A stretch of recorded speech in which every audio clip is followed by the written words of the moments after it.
She was a very strong-willed woman, um, raised by her father, essentially, to be the son that he never had. I mean, they rewrote history over the years.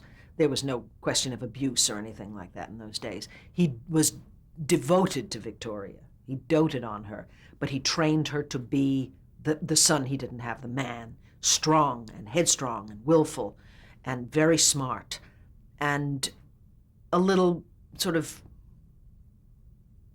obviously female, and her love life was kind of screwed up at the time. She was they had just hired this character Steve Burke, this actor. Bernie Grant was the actor.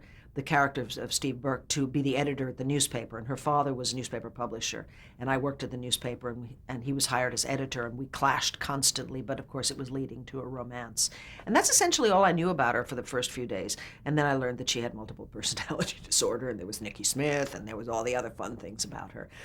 But I didn't know that first day, which is just as well. It would only have confused me.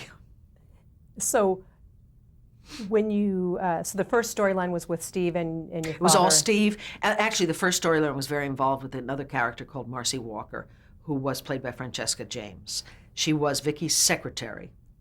And Vicky's secretary was in love with Steve and was trying to get Vicky out of the way because she could see that Steve was attracted to Vicky.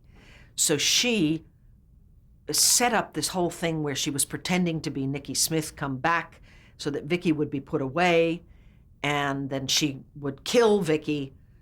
I don't remember the whole thing, but Francesca was wonderful and played this conniving little kind of witch, and eventually ended up, I think they ended up being killed herself. But that was a long term because we didn't finish that story. It was almost a year, because I know Agnes Nixon was still writing the show then, and it was coming to Christmas. And somehow she'd written a day that went from, the day that was the whole denouement, the whole story and the climax, which began sort of 2nd or 3rd of December. And it was one day that we shot for about 3 weeks. And somebody said to Agnes, "What about Christmas?" And without batting an eyelash, Agnes said, "You cancel Christmas. That's it. We're not just not having Christmas this year. There's no time for it." So that we didn't have a Christmas show that year. But it was one day that was played out over 3 weeks. And that was the climax of that story.